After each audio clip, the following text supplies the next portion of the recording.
kanko kadi mo ka jungo nyamo do kanko e Ablaye photographe mo nanda horma chama fono andi mo ka parti FDG mi atto kadi général Bari acteur jo culturel Ablaye général Diallo Pikine aray toujours vraiment un salminibe voilà monsieur Kitum les émissions c'est bon le son est bon merci beaucoup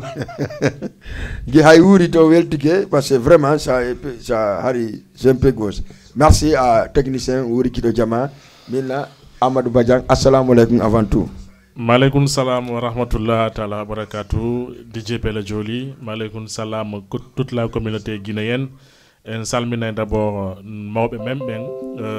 mawbe guinéen be wombe aduna lan fo hikkenembe d'abord e salmina ngungu hikken donc kadi responsable men wombe do e Sénégal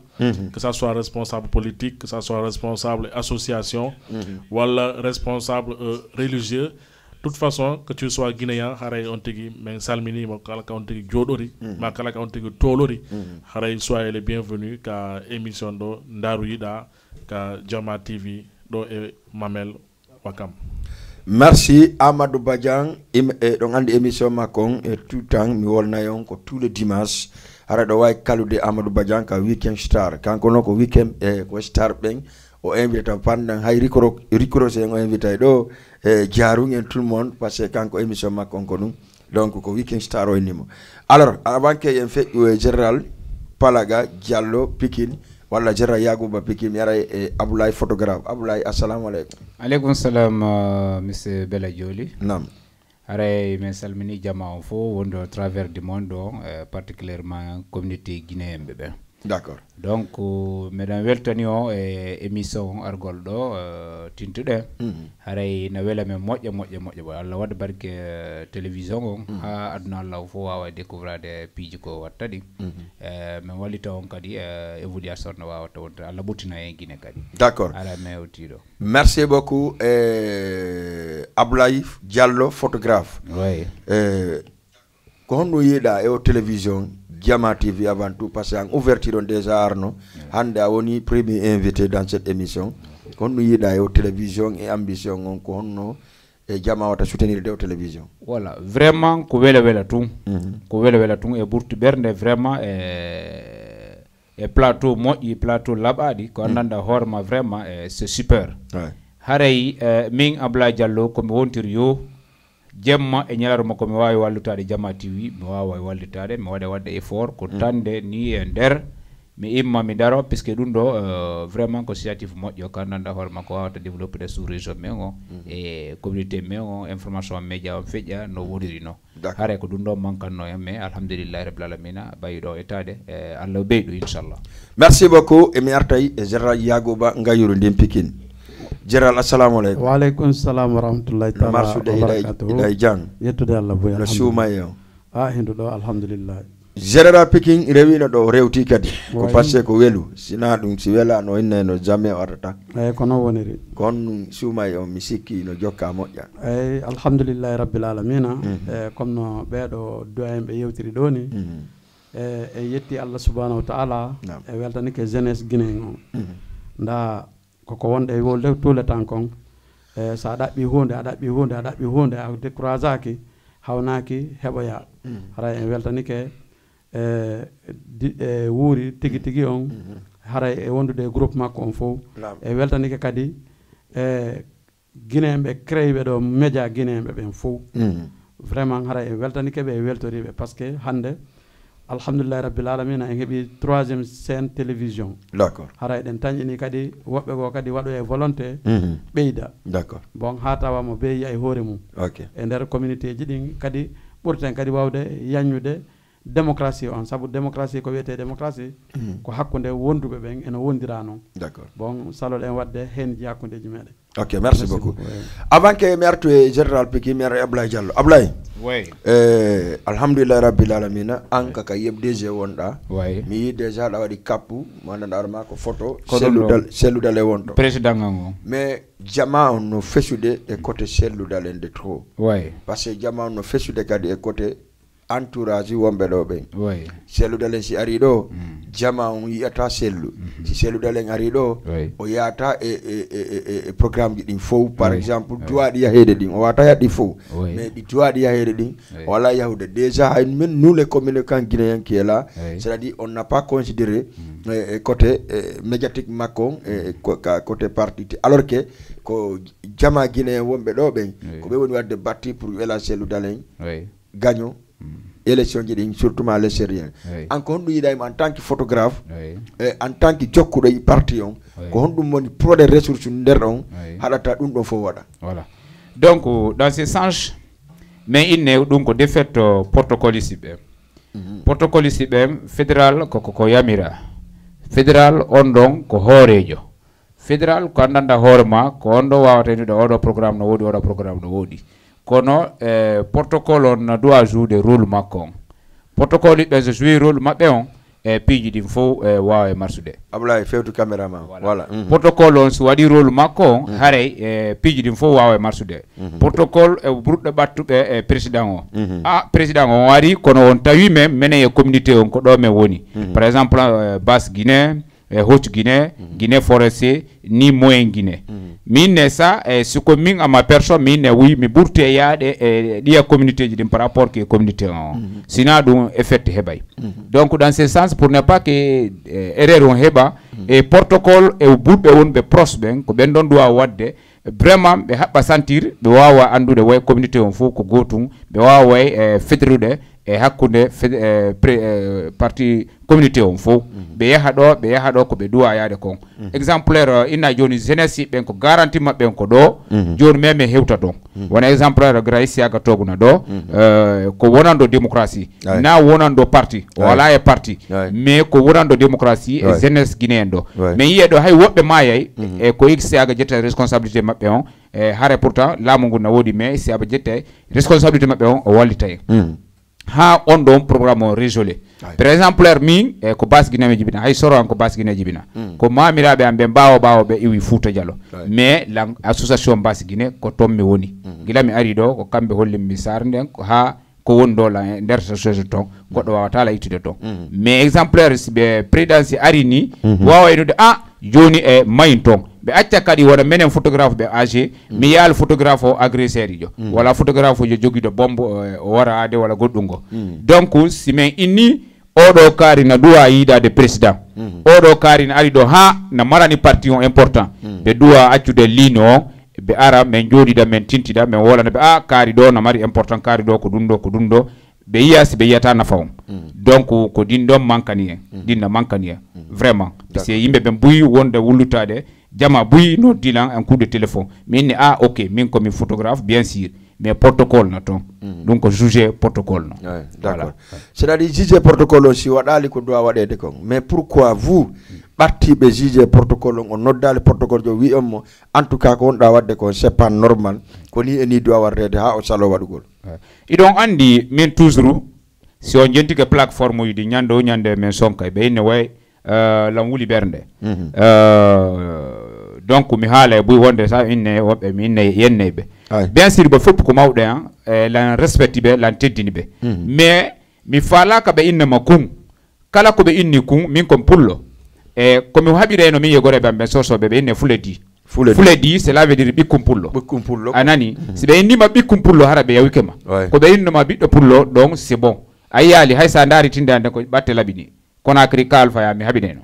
pise fiɗum ɗon si goɗɗo innima si ɓe innima tum fule di andi way ko ɗum woɗo ɓikkum pullo yo ɓe innama ɓiɗɗo pullo ɗo ɓe innima ɓikkum pullo exemplaire si ɓe innima yiɗa raɓɓiɓe tawima ley ɗanke hara yawre nde ɓurti yo ɓe innima yiɗa raɓɓiɓe tawma dow ɗanke ko ɗum ɗon ɓuuri min toujours combat on ko ɗum mi falaka goɗɗo fandina leñol lango bien sûr kala komi wondi e mum woni soso woni maninka woni goɗɗo go mi falaka goɗɗo fandina on momo wondi sago an haray toujours ko jandinteɗe hay wala goɗɗum mais ko min encadre mo janda ko ɗim moneji mo woni combatude wonde sa sita a wattani yila a yiya piiji ɗin chaque fois ɓe inna Ablaye accu ñadogol accu guere souvent ɓe wolanelan ɗum e combat on fof ko ɗum woni e combat on d'accord merci beaucoup comment dirais Ablaye photographe merci min arta e ma joni mi arta e général Yagouba Pekin awa mi arde Amadou Badiane général nam comment dirais-je mi association jano ɗon formi association de ballier oui kono woniri association de ballier ko fi hon ɗum forman ɗon association de ballier oui mi sikki Sénégal fof ko gotum suɓu ɗon waɗɗon association de ballier ono merci beaucoup Sénégal fof ko gotum particulier Dakar fof ko gotum ko ressortissant Guinéen o Sénégal wiyete kono sa tawi hunde no sinca a jokkinde tawi nden hunde nde jokkama an kadi a daara ko jokka ko on probléme ɗo waɗi ha kadi min ɓeyditi halde fotti fi ɓantal balliye halde fotti fi ɓanta balliye c'est à dire on jokki ko piiji honɗum jokkuno ɗon tawɗon ça ne va pas ha tawɗon joni yon halde fotton waɗon fi ɓantal balliye andi 2012 hay so tawi woni portable Android no woduno harmi mi ala bon 2012 ko balliye on memminno fi inondation o ɓay noon balliye on ɗon ko Abdoul honno Abdoul ka siniman Alkarim Abdoul Fereya tawi ko min e Didier Adra kanko min Abdoul Fereya tawi ko menen ɗon meɗen organise juste meɗen jogodi ɗon relation min inni joni pourquoi pas o inondation jama on fof no wadde programme ji mum pourquoi communauté guinéen on kadi darata surra hoore mum min ɗum ɗon dey c'est très important waɗugol ɗum ɗon après laati mi yewti ka Abdoul Freya en min e Dide Adra kañum e Abdoul Freya mi yewti ɗon ha men dakori mi soodi kaye mi addi min ni joni mi windu ɗon mo be ko heeɓi min particulièrement min ko inde maasi fof mi wertuno mi anda ko mi yejjiti siko 20 000 est ce que 15 000 ko entre ɗum ɗon mi wertuno e inde communauté ressortissant maasi fof mi wertuno e ɗin ɗon bon kono e nder ɗum ɗon min halde joni yomin waɗu ɗum ɗo resiji bulletin comme tikeji ko yeyete ka stade kon ni bon min inni awa mi yeyi mi moƴƴinoy ɗi ko min ƴettino volonté yeyi moƴƴinoy mi anda heede 50 bloc oxygène ka fewdo non ko fewdo honno mairie ɗa ka Senelec mi yeyi moƴƴini ɗon 50 ticket bon ɓay moƴƴini e mbuuɗi an laati min addi min partage ka bitikaji fewdo on tuma tawi téléphone ala min partage ka bitikaji Abdoul ƴetti naɓiri Guédio wayi naɓiri Yombol naɓiri nokkel ɗin fof bon ha min heeɓi fonde caisse min kadi mi ƴetti tikeji ɗin mi yahaɓe mi tawa ka bitik mi tawa woɓɓe e table fruit mi explique ɓe ko communauté guinéen on woni e wadde ɗo pour inondation on pour soutenugol président on par ce que si président on soutenama haray peuple on heɓay jang d'accord bon laati min continuer noon ha min heeɓi min mi yeehi ka usine amen sa mi tawi toon fulɓe tawi ka maɓɓe no waɗi inondation inonday sipsi tawi inonday moƴƴa noon hara ɓe wata yaade ɓay mi explique ɓe sali ara nun ɗum kono mi explique ɓe kadi mi haaɓali minni ɓe si tiyoji waɗama ɗiɗo menen mi wataɗi wadde ko weta on tun wawi wadde fi ka ndiyar rewa menen mi wawata joni noon sen hawti inde communauté guinéen on fof waway marsude bon on tuma ɓe jaaɓi ɗum woɓɓe jonilan 10 000 woɓɓe jonilan 5 000 woɓɓe jonilan 15 000 woɓɓe yette ndurɓe no toon ka nder usine amen toon sénégalais ɓe tawti communauté guinéen on ɓe soodi biyeji ɗin bon mi ardi mi werti ko fanɗi plus de 500 millions e junngo am hara ko mi yahi mi yeewi tikeji mum bon Allah waɗi Abdoul tawi andi jamanu fof e jamanu mo wonduɗa o moƴƴodire famodire on beele mo wonduɗa on ɓe mari connaissance ɓe mari moyen o yiide Alaji Boubacar Ndeta en o yiide baabe makko en e wawɓe wona noon vraiment affaire on collective ha heeɓi 3 millions 500 nam onon balli on minen balli on tun d'accord nde ñande mi an Abdourahmane haray o noddi Abdoul Palaga kanko Didi Adra mi anda ko hono dal Abdourahmane andi communauté guinéen on no moɓodirde ko Alaji Boubacar Ndita Pikine bon Allah waɗi o ari min c'est les première fois mi anda ko dañande woni deuxième fois dañande taw woni première fois kam yii momi tawa oɗo ko ni o innete ko Abdourahmane Palaga d'accord laati o ari o tawi men dow ton bon min collectif de après o inni ko Alaji Ablaye Sow nelimo inde moyen Guinée bon min inni ɗon c'est très bien a laati o yehi kankadi o convaincu mi anda ko no ɓe gerdi toon ha joni halda yo fotte ka grande mosquée bon mbuɗɗin collectif après hiwre bon min heeɓi 3 millions Allah waɗi kadi mi tawa e dirige ɓe mbuɗɗin mi yeeyi e dimension mi yeeyi ka grande mosquée min tawi toon ɓe waɗi comme genre ticket ni sa hewti ka damal ko ya wertu ɗon ko heɓuɗa kon feƴƴa nder min ɓe non minen ɗo min anda ko heɓu ɗon kon minen kadi min anda ko min hawdidiren e ko min heeɓi kon ono wontirɓe Dakar gaɓen min anda ko jelu heɓu ɗon bon particulièrement mbuɗɗin fof ɓay collecté ama ndeñande laatanoki par ce que ndiyan Sadio no ndeñande ko consul ambassade on arno bon collecté a faaka min immiti min hooti tawi ndiyan nan Sadio ko ɗon fana juulano ɓay min hooti min fottitoy kadi ko Alaji Boubacar min yewti min inni à partir de maɗo joni so tawi e yahay e waɗa e délégation ko jokkata ɗimbuɗi men kon par ce que e yaal Dakar goɗɗum ko tata hiɗen haani ɗon hooli ko ɗon meɗen hooli no yarata noon bon min inni awa joni min délégoyi kadi yontere ndeñande dimanche min délégoyi e woɓɓe goo min yeehi mi tawa e délégué ɓen mi yeehi min tawi Dakar toon ɓe hiwri men 500 000 mi watti 3 millions 500 on woni 4 millions bon imam grande mosquée on ɓeydi ɗon 1 million woni 5 millions ɓe naɓi inde communauté guinéen on merci beaucoup général ɗum ɗon fof c'est normal no on waɗi ko moƴƴi mais avant on yon waɗi on collectif mon ɗon tawi par ce que on consultali moyen guinéen no woodi laamiɗo ressortissant guinéen on no woodi ka moyen guinéen e ka union ɗum fof tawi on consultali on waɗat ɗon volontaire hoore mon tumiɗo yo ƴettu initiative o waɗ ɗon ko après anduɗon vraiment Palaga arti e délégation moyen guinéen n'est ce pas non boyi e amen haysi moyen guinéen no woduno wono min hari mi anda mi wata reconnaître ko d'accord y a pas de problème mais joni noon fewɗo ni on waɗi ressortissant par exemple on waɗi l'association de ballier oui te hiɗon andi ko pelleret hiɗen enen iɗen haldi ino inna moyen guinéen on fof ko goto laami mais est ce que ko waɗo toon on association on consulte no certain notable ɓe go cadre ɓe men go ino waɗɗo on association de ballier non probléme moyen guinéen ko goto laami on ɗum ala yeddodiral e ɗum en fof ɗe reconnise ko goto laami moyen guinéen fewdo wattu ɗo ko Souleymane Bari commissaire woni président moyen guinéen on faami mais takata noon himo haɗa men droit ji amen ɗi walla meɗen haɗamo droit ji makko ɗin ko laamu pouvoir o jogui ko lanɗo ressortissant moyen guinéen au Sénégal mais wona lanɗo honno communauté guinéen au Sénégal non ko lanɗo communauté guinéen non attends d'accord attends ko lanɗo ressortissant moyen guinéen au Sénégal wona o lanɗo ressortissant guinéen au Sénégal ko ceerno Boubacar Mataka mi wayruno woni président union ressortissant guinéen au Sénégal union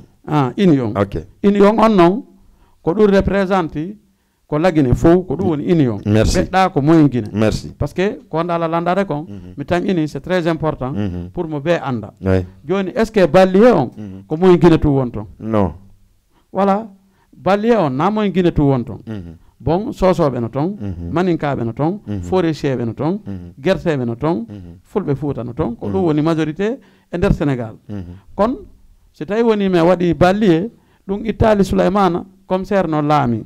kanko min particulièrement ko lanɗo an en tant que ko moyen guinéen mi jeeya mais si hewti noon communauté guinéen au Sénégal wona kanko laamilan haray mi fewta e ceerno Boubacar Mataka walla mi yaaka ambassade on parce que ko par étape parce que ambassade on ko woniri ɗo ko pour les communautés guinéen au Sénégal bon haɗali kadi ɗum ɗon fof fi kanko ambassade on mo ɗo ko kanko moƴƴinta kaydi ko kaydi makko valida haɗali kadi union ressortissant guinéen au sénégal waɗa d'accord haɗali kadi coordination ji ɗi nayno waɗa okay bon ko honɗum waɗi ɗin ɗon ko parce que faut que ka ambassade on base kono mo ko waɗugol mo be e partalum mum fiwata haaɓe fi kadi mo be e langue mo wawi wadde e fi kadi yo yimɓe ɓen ɓadodir d'accord voilà général y a pas de problème mi arta e ma joni mi arta e Amadou Badiane par ce que ɗandi émission on vraiment ko daroyiɗa haray mi salmini kala wonɗo heɗade fewndo ka page Facebook ka Twitter ka Instagram jooɗiɓe en Paris France jooɗiɓe États-Unis no darda kadi ka téléji maɓɓe ara en salminiɓe donc haray vraiment ɗen mais Badiane kono way donc mi arta e ma quoi Badiane parce que e yiiɗo alhamdulillah rabbil alamin laggine kam men fewndo ɗo ko probléme assise national on wona yimɓe no jindude état on addi ga délégation ko innu ko fi réconciliation e yimɓe ɓen ɓe welda ɓe wona hunde wotere mais mi yi à 95% ressortissant guinéen on partout ernal on na Sénégal tun na Gambie tun na Guinée Bissau tun na à l'extérieur de pays en France États-Unis etc hay goto absettali jaɓugol accompagne gol e Doumbouya e on juge makko an Amadou Badiane déjà tu a imposé que a tawaka déjà pourquoi fi honno nga tawaka yon asination innama ko weldigal. Merci Bella et merci pour la question et weltanto mokobabe membe andi avant assise national hino Doumbouya no wola fi mum mi sekkitum si a calculi ka juuti hari mawbe membe do be dogi fi mum donc assise national Sénégal on ati assise national Doumbouya on déjà parce que ala ko mawɓe dogale hakkunde fi communauté guinéen ɓe ɓen yoɓe tumbondir ɓe wona jonodira jungo goto ɓe hawta lawol gotol wowlen haala woota ɓe dogi e ɗum pendant des années et des années woɓɓe yehino ha acci kadi woɓɓe yetti kadi relais ha joni hiɗen e ɗum ɗon donc c'est très simple mawɓe dogi ɗum ɗon depuis 10 ans depuis 15 ans 20 ans ɓe dogude fi mum ha hande ɗum ɗon wawali wongol comme nous avons fait assise nationale imposama par colonel Mamadi Doumbouya, président CND. CNRD. On dit déjà, ça veut dire que le projet de Mako de Guinée est retenu actuellement. C'est-à-dire parce que on va avoir une réconciliation des Guinéens à l'enfant. Il n'a hande anodité on assise nationale déjà kono assise nationale ko jama anda dum déjà ko habunobe yobe tumbondir be joda be yewta mo be yaafo oya yari ko jokkere en dan ko jokkere en dan joni forcément que si ñaawore wadi il faut que woda ñaawdo il faut que woda wonna vraiment ko kanko doit ñaawde habube jonnon enen Sénégal lo en wi ñaaway be ben déjà be fe pa hakkunde maɓɓe na woloɓe gonga accon hakke wona woloɓe gonga na anduɓe ka gonga woni wona anduɓe kadi ka gonga hikkori donc en wi si ɓen ɗon dirige assise national on jamais au plus grand jamais hiɗen wola haala wota wawata wonde en salaki yawgol assise national de la communauté guinéenne du Sénégal salaki yawgol ka assise national kono ko ɓe wi se yahay ka assise il faut que communauté guinéen Sénégal lo ɓe suɓo ko hombo doit wonde yeeso dirige on ɗon assise national d'accord ko ɗon ɗon fewno ɗo woni ko honno ko tunini pour l'instant kosan men ɗan taho. Merci beaucoup Ablaye o assise national mi yan a courage ke mum mais et puis mais pourquoi onon dari ɗo wiwɗon les organisateurs assise national on hoolaki ɓe en tant que ɓe guinéen ɓe fiyon min à ma personne ko ɓe landi la min mi yaada e mo mi yata puisque ko gonga wona yo mi yata ton puisque déjà sandari ko jalgol communauté on gondu min ni jalgol communauté on puisque avant des victimes de l'argent d'abord ko victime de vie d'abord déjà go si tawi affaire on wawa wonde résoudre jama o weltoyo ko me tribunal wada e golle mabbe justice on wada golle mabbe si justice wa andi nyanne na yejjita kono joma biddo yejjitata desa nyande si nyami yejjita ko nyamana do yejjitata desa honno wawata dumannade way ha o yejjita wala ha o weltoyo ko ya nyannu nangu nyannejo a fami sa nangi dum do hare joni joma biddo wawa innade way habbo joni baybe nangimo alhamdulillah bernande mbutti seeda a faami mais tawi na dum hida bucca beya hida dampa beya hida mawla beya hida jeeja beya wawata yaade ko gine goto na gine didi a faami menen men sikku nono ardino débit ko non wawata wonirde mi ama personne je suis pour la démocratie haysi mi ala e parti wala goddungo kono je suis dans les démocraties ko mi tawi gonga kan woni yo yurmendi ni woni yo jabando démocratie o ko ndo mi jokata ko dum woni alaji sellu ama personne min ko dum mi choisi puisque mi tawi ko kambe woni tojude ko kambe woni waranede ko kambe woni bonnenede nafi indi ko leñol mi jokkimo min ko bokke mi jibina en fait c'est pour cela après la jokkirmo kono comme yiri dum buya vraiment au début à ma première position je dis c'est pas un coup d'état et c'est pas un coup d'état c'est un choix de Alpha Condé et mon père était militaire qu'Alpha Yaya donc il a tout vaincu tout ce qui est militaire doit faire il sait donc voilà na coup d'état qu'on a dans horma ko réel ko passé ko soit wadi après on donc wadi na soit c'est le seul but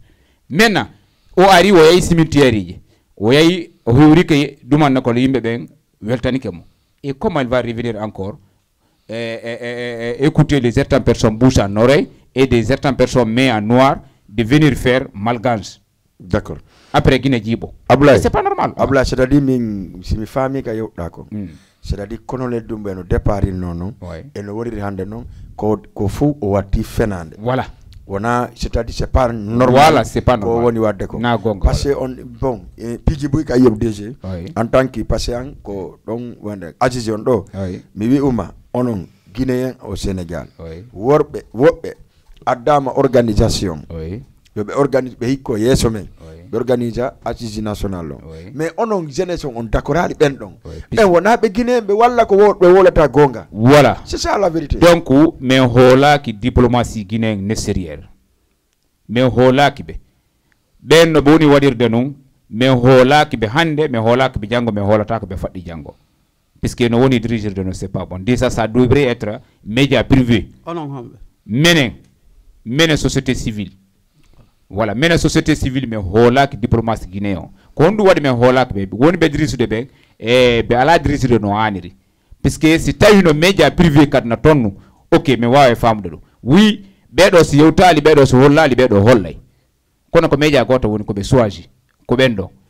si be ayi joni be ni carte ji di majji wala image on présentaka déjà no be woni wadir no image on au premier départ c'est bon puisque do a wolay ko falda wolde kon ko wadi kon ida moni ko wadi kon piji din wadi a wolay donc jama foyi aduna foyi ema media ji privé na wodi mais si woni si une seule caméra on don caméra si boni ko on image on wadirte est-ce que on do hewte dumbu ayi emo wanda wa bedo na moni ka c'est à dire si mi fami organisateur ben be akiti media ji di be doa jedde din fo voilà be akimi media goto voilà kambe dum don gayna naybe Aziz mabbe on voilà c'est jeune so wi tawda e mabbe voilà parce que donc je mi concilante donc menen de me yawno Jama TV de yawno Douta Seck manki me respect trop voilà donc mango me respect menen be no timen téléphone min concilon à personne il m'appelle 2 fois me décroche une seule fois deuxième fois me décroche mon téléphone voilà parce que be manki me respect voilà te me wanna be kad non article dum don ni wota be hulu dum don voilà le consulat e dum wona be article jano mais ye hollabe wona men donc haysi men hebal diplôme dino wodi ko men ande der mum ok général oui mi arta ka question oui parce que mi yima anda jetta parole ka Aziz national oui encourage jama on oui encourage colonel Doumbouya oui. mais pourquoi wada dum jama Guinée on fon halde foti tawa ka Aziz national non jama jeyaɓe lagine wona jama Guinée on fof jama noon jeyaɓe lagine ɓe no woodi ɓe d'accord ali mais min particulièrement je suis entièrement d'accord avec ça les Aziz national parce que tagaɗo si a falama mo conjidirde a landotomo service si tawi woni a randike mo service a jenditike mo ko ɗo wawata andude ko façon hombo neɗɗo Doumbouya particulièrement majorité guinéen ɓe wonɓe ɗo e Sénégal ɓen ko yettore ɓe woni e darde wona engagement neɗɗon ɓe woni e darde ko yettore nden Doumbouya ko maninke ko suusu ko pel ko ɗum ɗo mais min ko noon mi yiiri par ce que chaque personne a des points de vue min ko non mi yiri min Aziz on himo intéressé mi parce que mi daari ko feƴƴi ɓaawo ɗo kon kadi mi daari mi tawi ko ñakkude respectugol hoore mum addi hayyo ngo o frontière fermé parce que fewndo ka Alpha Condé laami pet hari mo jonnituno respect ressortissant guinéen au Sénégal en tant que o waɗi ɗo mais particulièrement ko nde o adduno o 30 millions ɓe sendiri ɗi par région ɓe sendiri ɗi par affaire ethnique ɓe sendiri ɗi par ɓe bonni ɗi e vision ko ɓe wonno le communauté guinéen wonɓe ɗo communauté guinéen homɓe par ce que majorité fulɓe ɓen parce que non attends ko waɗi kon hino tawdema aynata 30 millions ala ɗo min mi nanu min on 30 millions voilà min mi nanu inde on 30 millions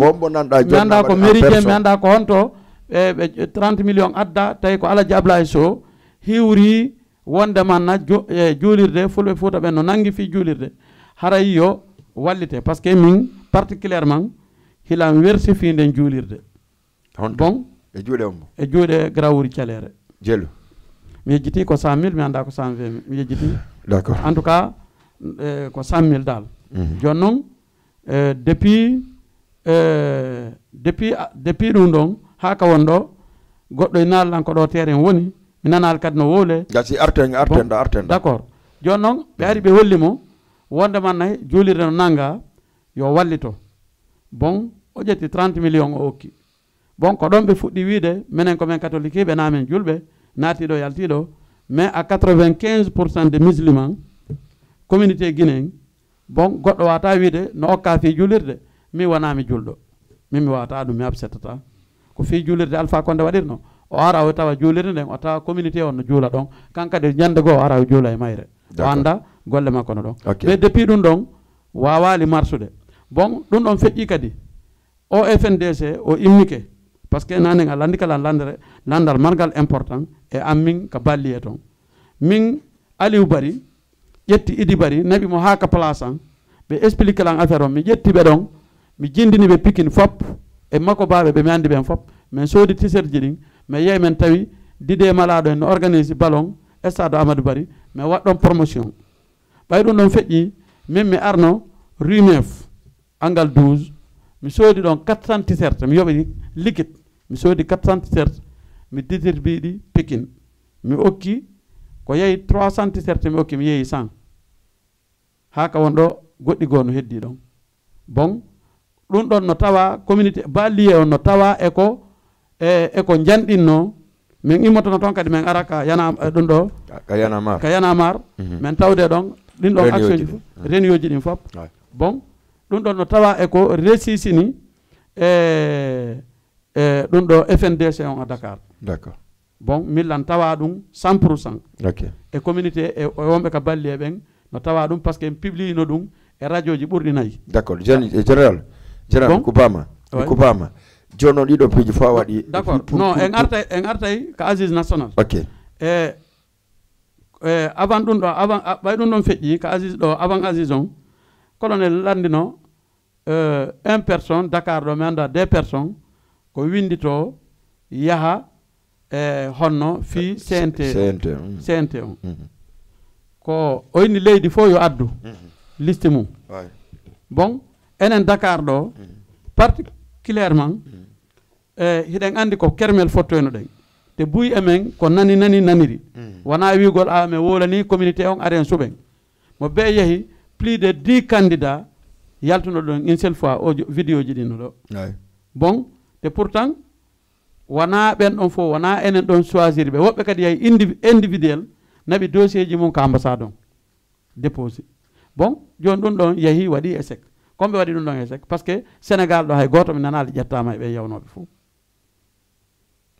ko par ce que enen communauté on goo hay ko heeɓi pouvoir on kon e weltike ɓay ko ɗum fof woni e wiide départ makko on no moƴƴi mais enen en andinalimo départ makko on no moƴƴi par ce que fof manifestike ko hendi pouvoir on kon mais Sénégal ɗo hay goto manifestaki yaltini drapeau mum on yaltini photo makko on holliri wonde manna awa o yaltini en e kaso te président même o mo wonɗen jokkude ɗo par exemple walla mo jokkuɗen ɗo o yahi o naati e avion ha o pari o jooɗike pour yawgol Côte d'Ivoire ko ɗon ɓe ari ɓe nangi mo ɗon ɓe ni no jippo ala droit yawgol mais na Alpha Condé wanno ɗum kono ko militant ɓe makko ɓe wanno ɗum e yimɓe makko ɓen eta o joni noon oɗo ari adori taw oɗo prisonnier naɓe ɓen par ce que prisonnier ko wigol a yaltata e nokkure o adori taw onon prisonnier ɓe ɓen fop yeehe kala ka faala ɗon ɓe wonnoɓe kay gouvernement ɓen fop kamɓe goto e maɓɓe yahata si tawi ko laaɓal e peewal e nunɗal ɗum ɗon si tawi goɗɗo no jogui conscience o tawa ɗum ɗon ton ko taw ko premier escalier pour yahugol dow ono wonnoɓe ka état ɓen fop o addiɓe ka palais de peuple o seppiniɓe mo be maɓɓe o inni otowal mum e ɗuma mum fop yahata onon joganoɓe ga ɓen fop inna yaldata on fop yahe ka faal ɗon mais liberté ko ha ɗum fuɗɗoto ko heddo noon accompagna e ɗum ɗon walla yahoyay ha ñande go'o yiyoya ko tawata a wawata comprendre mo be noon e haqqille mum e miijo mum d'accord général mi arta ka question encore oui sa wi a wi jama on ɗo manifestaki pour ko Doumbouya waɗi coup d'état on kon mi yaali a yaali oui bien sûr no kala mo kala manifesti ka hoore ka mum ati parce que enen ko enen tranché wonde no hoori piiji goo se waɗi iwata kamen kadi tawtay haray no satti deuxième fois non attends min kadi landi kalan question ka FNDC ko autorisation jogino ɗen mbiɗo arde voilà mbiɗo arde ma ka FNDC c'est à dire ko front constitution défense nationale ɗum a mi sikki sa ndaari ley an tigi a wi'i a yawno ka yanamar ka antigi a wi a yegaren akon a yeykaren yo yanamar mi sikki a yino no kaydi autorisation heɓiri ha tawiti ko homɓe présenté hunde nden ha nden ndin kaydi jeeɓi mi sikki a yi ɗum ɗon voilà est ce que ok mi ara Ouais. c'est non de communauté guinéen mais ko appui heɓuɗen voilà sa heeɓi appui a heeɓi sabbu a waɗa faale ma ok mais général an ɗum ɗo fop kan hande départ Doumbouya on ça c'est ɗum a inata goto weltaki ɗum fof weltike ɗum mais ko départ fasi arrivé mbam o woni waɗande la communauté guinéen par ce que a nani pour woɓɓe men pour info non pour info non ok Badian s'il y a des questions pose à général ok donc mi ala question personnellement mi waɗa tun contribuer e ko général wiɗo kon andi déjà nanen ɓe maaki manam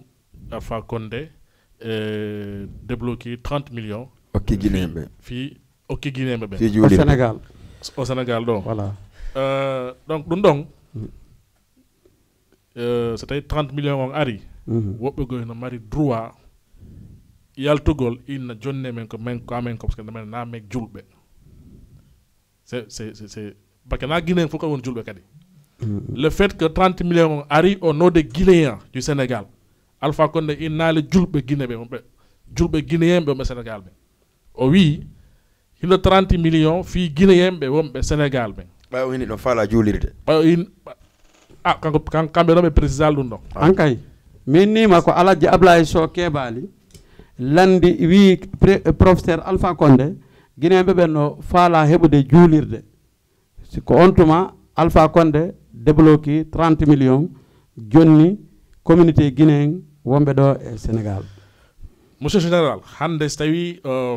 joni a faami hande mi faami joni so yi mi yi vraiment un citoyen guinéen wonɓe au Sénégal ɗo andanɗa hoorema vraiment hino en liberté totale waɗay ko faala yahay ko faala hay goto ala e sattinande on tigui ka saare ɗo on tigui wi hino waɗi pour fi assise national on ko ɓayre on tigui anda non mani taw ko 30 millions ɗa joni non non e walli ɗum ɗon ara on tigui anda définitivement ko honno woni assise national joni accumi mi termina ko 30 millions ɗon abbe on ara non non abbotola on tuma noon feƴƴen yeyi goɗɗum jo non yeyen ko assise joni habbola mi termina habbola mi termina ko 30 millions on déjà non habbola mi termina ko 30 millions non habbotola mi termina ko 30 général habbotola mi termina ko 30 millions général non gassi non général ko 30 millions non hari o faamani question habbotola mi termina ko 30 millions ko 30 millions min e hinoɗen ɗo e jowo woni ka nder studio ga hay so tawi woɓɓe goo yiyaka wonɓe kam ɓaw caméra ɓe ko ɓe wona yeyde bon joni si tawi goɗɗo e men wii okkumen ɗo komin sooda tandarma meɗen hoori min simi hoora ko probléme am min kono ko tandarma landi ɗon fii mum kono toriɗo wi okkumen okkumen komin sooda tandarma toriɗo wiyani okka bon non oyni okkumen donc le fait que ni okkumen komin sooda tandarma komin sooda tandarma par ce que andi hunde no dago ella haɗande ñamude bon ɗo les communautés guinéen wontirɓe ɗo à Dakar ɗo ɓen miɗo wawma wiide ko 1% des catholiques won ɗo 1% ɓe mota sa hay 2% siko affaire catholique yagal wonde bon ko heddi kon fop ni soso ni guerte ni toma fop ko musulman ɓuri marde ɗo base par ce que a natta oɗo ko kisijo walla ko tomajo kontama ko catholique ijo tawa hara wona ɗuma si tawno joni ko innugol ko juulirde fulɓe bon heddiɓe no marno droit revendicagol minen namen fulɓe kono ko inna ko juulirde mosquée guinéen d'accord on faami général non en terminay ɗon ha terma ɗon gasi voilà joni pour le dire que heɗotoɓe en faama joni si tawno on 30 millions hendano ɗin ɗon joni Macky Sall watno appui e nder ɗum kañum kadi si tawno joni on 30 millions hendano est ce que harayno hande ko fi terrain walla ko fi ɗum ɗo wonde wolde awa toujours sa landike fi hunde konko landiɗa ɗon vise ha anda landuɗa sa landike kadi a jonnama entourage ma on walli wakkilo fi ko landa kon ɗum ɗo réagira merci ok d'accord nanen kadi o maki fi concernant CNT o CNT o nanen mi ni on déjà Guinée ɓoɓe Sénégal ɗo ɓen Badiane abaton ka aji si ɗawnoɗa arde wiwɗa non si tawi goɗɗo wi no waɗi pour aji on haray ko mo anda woni aji ɗo fi aji madanaɓe tawi calum par calum fiɗo famira voilà ok par ce que ɗe mattamo ok e fuɗɗo daro d'abord ka CNT meɗen andi très clair guinéɓe déposenoɓe ka CNT meɗen andi y a 2 personnes qui ont été validées ça c'est sûr d'accord mais fi honnu guinéɓe ɓe ɓen ɗon publiyaka par ce que déjà corruption no woodi hakkunde men enen wonɓe Sénégal ɗo ɓe d'abord en fotta on ɗon corruption noon hakkunde men déjà ñande CNT on fottuno e marché Kermel a ara yiya ɗon hoore ne andana hoorema ha hande a yalde ɗon hoore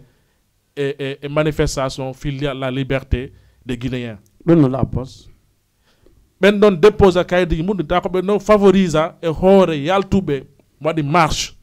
comme général ƴetti vie mum en danger ƴetti vie fayi mum en danger la vie de leur famille en danger la vie de leurs copains de leurs camarades en danger yaltina ɓen no yaha waɗa marche ce jour là ara ɓenanda yiya ɓenanda hoorema nde ñande haɗe ɓe jowɗi ko chambre climatisé dans des voitures climatisées ɓen ɗon ara dirigement ɗon nde ñande kono no waɗi ɗum ko manque de compétence de qui de nous les Guinéens à Dakar enen Guinée nous les leaders de nodditiɓe ɗo ko leader ɓe ɓen ɗo par ce que ɗum wona non nodditiɓe ko leader ɓe nodduɓe hoore leader ɗon les 4 coordination on kañum e honno e président de la jeunesse on e kañum e honno e président ressortissant guinéen on au Sénégal ko faiblesse ɓen ɗon haray waɗi ɗum ɗon par ce que ɗum ɗon naka ambassade wiya yo ƴette sakko wona non ata rek par ce que on andi émission ji ɗin émission ji ɗi suuɓi ɗon ɗo ɗi non émission ji ɗi suuɓi ɗon ɗo ɗi ko émission ji min ɗimi nanata e pulal émission ji marɗi important par ce que laaɓa e poyi e ndaaru kadi yiɗa te kadi ko yiɗate ko goonga bon mbiɗa yiɗa noon bon joni noon ko il faut yaltinen goonga kan si tawi yimɓe ɓe yiɗa sa yaltinali kadi ko tañƴiniɗa ko goonga kon yimɓe ɓe yiɗata bon si tawi woni 4 personnes ɗen andi kadi woodi winduɓe ardi directement déposi hara wona enen wonnoɓe ka Kermel ɗon ɓen voti hara enen ɗon kadi en tawaka hiɗon waɗi walla no woodi posde question ka mi lando on piyu gotum mi lando on piyu gotum moƴƴa mi lando on piyu gotum kon andu ɗon kon enen fof andu ɗon est ce que président jeunesse on ko jeunesse on fop fotti lammini ono président non min on ɗon est ce que aɓe tun andi en précise woni hande so tawi on président de la jeunesse par exemple si a yi président jeunesse on wo hara ko genre événement ji politique heeɓi il y a présent jeunesse on no wadi no yaltita illa senado ayata yata activité ala mottindirowo jeunesse on jeunesse guinéen ɓe wullitike ɗum ɗon ha ronki ɓe ala yiide président maɓɓe on yaasi ɓe ala yiide président maɓɓe no hollira yaasi ko ɗum woni e wadde pour la communauté guinéenne on faami donc ɗum ɗon piiji fof hannde si mottidiri woni piiw gotum forcément que il faut que non metta fi no metti fi le fait que hannde général so ƴetti volonté wonugol président des jeunes de Palaga haray ɗon anndi forcément hiɗon mari tammu si ƴetto ɗum volontaire mum donc le fait que a ƴetti responsabilité wonugol président des jeunes guinéens du Sénégal wona goto laamiɗa de wona nayo kadi laamiɗa que ça soit clair a annda hiɗon mari temps jeunesse on kala ko ɓe ɗo duma haray tu es disponible pour la jeunesse si a arali kadi wawa imminde je suis vraiment désolé président jeunesse o a noddaymo il te dit bon hande la occupi lama dennabo la mari pera lama nattugal or que wona ɗum no joɗɗini ɗo un président de la jeunesse de guinéenne ɗo kasi feƴƴi le président wanaɗa hoorema ko wiyata ko wiyete kon ko président union est ce que ɓenno kadi ko laminaɓe par tous les guinéens du Sénégal. Merci beaucoup. Non jaabere non après non ko ɗum woma jaabade andi débat o sen waɗa ko ɗum mi woma e jaabade e fustiray point par point ko ɗum mi woma e jaabade laamiɓe ɗo ɓe par provisoire hiɓe doit ittede laamiɓe ɗo soit disant ko président ko kaari laami no feƴƴini ko woni vice président ko ɓi remplace mo ɗum no fof no doit ittede si tawi communauté ɓe faala yaade yesso sina ɗum min mi d'accord ha ittugol ɓe bien sûr par ce que mo gollal ko itte ala kon ɗum mi golla d'accord non mo golla général voilà merci beaucoup non attends non merci beaucoup Bella non a posé question c'est d'accord mais non landolan kon ɗum mi faala voilà il faut le demander qu'est-ce qu'il veut pourquoi itta neɗɗo fi o gollali non pourquoi ittamo fi o gollali an kon ɗum golluɗa aha min mi laminaka taw ala bien sûr an a habbi men ya men tawma ka ɗaniɗa ɗo men ko awol lanɗon konko sello habbi kon aha est ce que général attends général gila ɓen ɗo laami gila ɓen ɗo laami non attends mi laɓɓiɗanayo gila ɓen ɗo laami est ce que ha hande ɓenni hande ɓenni mais nodditi hande waɗamari amutike badiane non accum yeeto bela ɓeɗo haala général yetoma badiane woni président de la jeunesse badiane na ko kirɗi arɗen ɗo goy nae wolu gonga kan kadi wolen ko mari important pour que éditeur ɓe wawa famude responsabilité ɓe walla ko yiɗɓe wonde responsabilité mais général moi je pose des questions maintenant ko badiane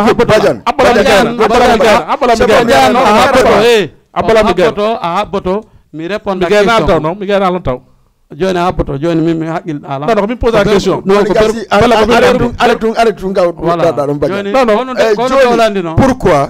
pourquoi a d'accorali yo ɓen ɗon itte an a d'accoral ɗum ɗon la deuxième des choses yimɓe ɓen ko waɗɗa kon fop e côté FNDG on gaspiɗa mbuɗi ma gaspiɗa ɗon ha joni an hay ka moyen guine ni ka ressortissant union hay nokkuɓe hikkinama donc arta kadi contor inna angiɗa waɗi pour e agisi national o merci beaucoup Bella question on mi weltorimo goho fewndo ka grawuri calere par ce que ko ma toggine makko ko suuma e noon kono e ño'ama ɓay koye talini bon ko kanko kanko jonna wonugol président union wonugol président jeunesse guinéen donc ko votanaɗo o votana d'accord avec vous d'accord donc garan sidi garan omo commandere sonno halda mandat jelu garan wuri calere ko votanaɗo pendant tout le guinéen ɗum ko stade Mari Diop ka terrain basket ko tout le monde waɗa des personnes o candidat o gagni haldano mandat jelu exactement joni noon hande ɓuri o laami millan wawi innude depuis 96 himo laami bon joni noon ko honno démocratie heɓorta ka goɗɗo an kama a démocratie waɗali très bien question joni noon hande ɗandi ko ɗum lammini ha joni grand wuri ko manquede onon le leader onon holoraɓe association ji holoraɓe ɗin ko manquede compétence mon par ce que wuri calere souvent hay o ƴetti parole devant tout le monde o wiye génération nde mi falama ɓaarude par ce que mi woni mawɗo joni ko dow mi faala yawde est ce que fami mais ha hande jeunesse ono wano mon o revendikaki nodda ɗon arɗo renioji non min ko woni non bela komi ala komi yetta ko yimɓe ɓe lammaɗi par ce que sa wi a ala ko ɗamari ka ala si a innama ya addu a hersay simin ni joni langari oto ka yaasi en cippike a tawi ko moto mi jogui walla hay kum hara kum kelɗa est ce que haray wonali hersa amin mi ala diplôme ji gandal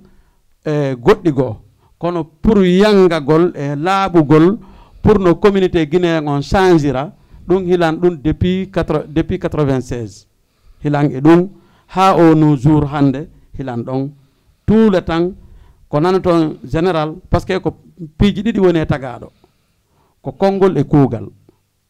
yimɓe ɓe yiɗirama saabu konngol ma ngol woɓɓe goo yiɗirama saabu kuugal ma ngal woɓɓe goo añirama saabu kuuɗe maɗen woɓɓe goo añirama saabu konngol ma ngol est ce que ɗon faamude mais min particulièrement kala ka wawɗe yaade ɗo kala ka landi ɗon lan ha hande goɗɗo ko haysi ko 1 heure de temps o noddilan o indimo faalalan hunde kaari e ɗum ɗo mi accitay kala komi nangi mi ara probléme communauté guinéen o ɗum wona mantina yiɗugol wawde wolde na par ce que so landi kalan ɗo question e français mi jabatako mais mi hersida e ko muyni kon est ce que ɗon faamude kono noon activité mo mi woni e wadde on walla mo woɓɓe goo kadi waɗe wadde on na kan goto tambota ko hoore mum ko ya yiɗo hoorema yimɓe tambitoma mais hiɗo reeni action ji buy ka moyen Guinée ka grawuri calere ka balie ɗo ka affaire sport par ce que mo ɓen woodi ka wiɗi ka FNDC ka Aziz national ka CNT fo mi waɗa volonté mi ara particulièrement goto e maɓɓe ɗon comme no wirɗa ɗo ni goto e maɓɓe arata te min simi ari mi ala e représentanade ɗo komo mi pitade mi ala e représentade komomi ɗum ɗo komi représente to ko ballier on ko pikin mi iwnite ballier on hay e goto hino ɗo Ablaye ko ton o woni saldu hay woturu iwndu ka moye guine humoyi ka ballier ton ala général mi nan a wala haala bela mi fa laɓɓina pion gotum d'accord si feƴƴe nanen o wi le président de la jeunesse ko votanaɓe depuis 96 non ko kamɓe woli min mi anda min pour an depuis 96 2022 ça fait 26 ans au pouvoir ça fait 26 ans joni inen o yaccu 10 ans kañum donc ko président mengo président mo anduɗen mo lammina rengo arta jogo micro devant tout le monde inna mi faala randude te wona on ɗo micro lamminomo okkan ɗon seeɗa ka point mami woni ino woduno okkan ɗon point ma okkan tum ino woduno non débat ko weeli koye nannude bulan okkan noon kottumi rek répondement ko wonɗa wolde ɗon ko mi tawdeɓe garawuri laami ɓori garawuri laami ambassade ɓe jalo rewi ɗo min ko ɗum ɗon on ɗon voilà c'est bon on revient sur ça haala woni ko ɗum ɗon noon déjà depuis l'ambulance na compte Badiane compte ça reste 10 minutes déjà ñande élection o waɗa bien avant élection no waɗede ɓe défini un plan défini bien fait si tawi ko goɗɗo oro laami ko temps de pouvoir o jogui 5 ans walla 10 ans joni so 10 ans ma o lanni noddutu assemblée générale mais na joɗagol daragol devant tout le monde nami mi faala o randugol non noddutu assemblée générale bureau ma o inna he convoqué élection mandat angol lanni convoqué waɗen fi élection président des jeunes guinéens du Sénégal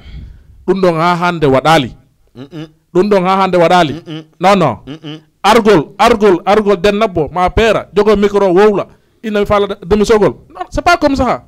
le truc c'est administratif d'accord no wodi kaydi ko da horma ko non lammima no wodi kaydi da horma ko non kadi pouvoir ma doit lannu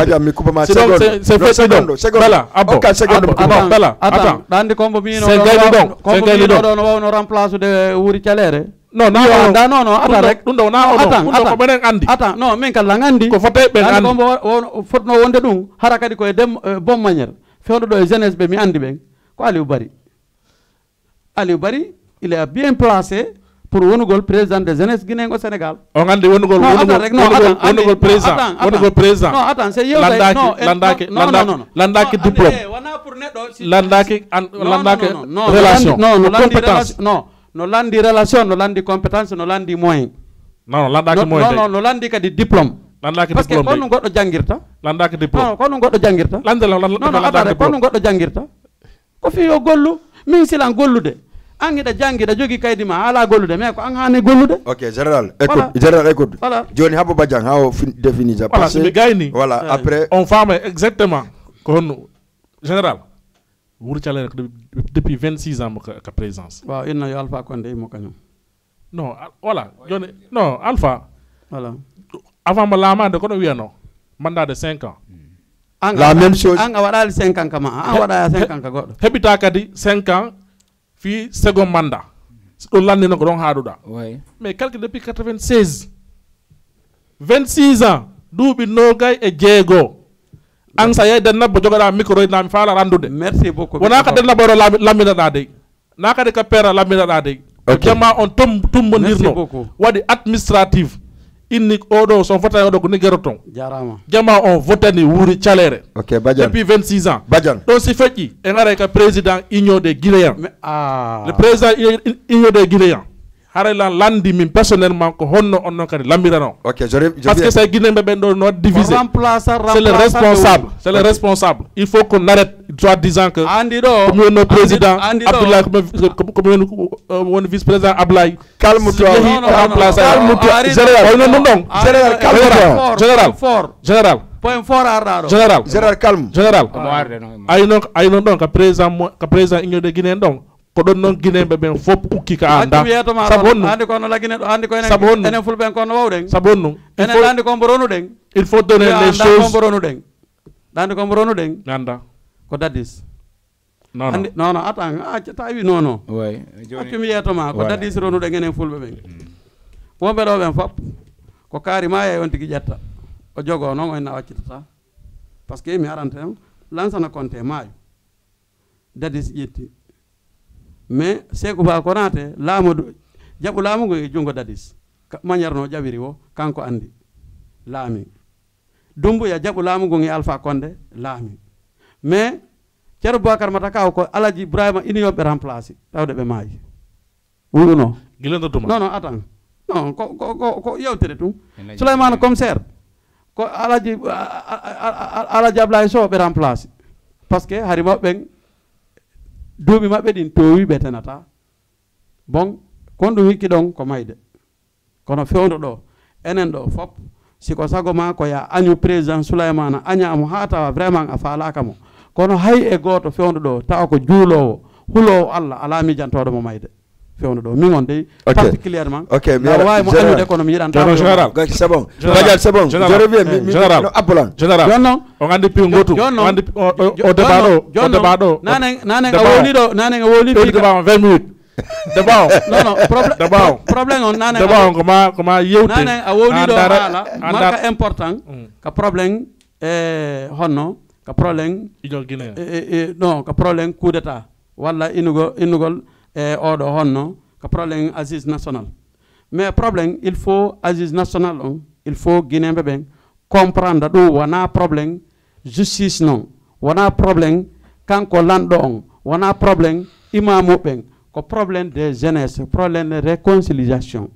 wi'ugol wowlu ko honɗum metta ma par ce que hande alama waɗaka meeting e nder lagine wowlugol ko honɗum metta ma par ce que hande imagine ɗo saabi Allah yaada ɗo e moto mo moto supportement walla auto mi toraki Allah yaw ha nokku go tun accident waɗa ko no ɓeɗatoma landade ko permis e assurance ɓe landotoma si tawi noon wowlon fi goɗɗum ngo ko sa ala ɗum ɗon ɓe ƴettama ɓe maroya mais si ɗa mari permis ɗa mari assurance haray hande kadi koɓe joƴƴine après ɓe alama e sokkude si tawi wona goɗɗo wara pour yoɓe jogoma haray koɓe ƴettu kaydiji ɗi ɓe jogo ɗum ko c'est la même chose e ko Doumbouya woni e wadde ɗo kon wiwgol donc général non attends rek par ce que min mi déclare andi kono mi déclare ko mettilan ko par ce que laawol guinengol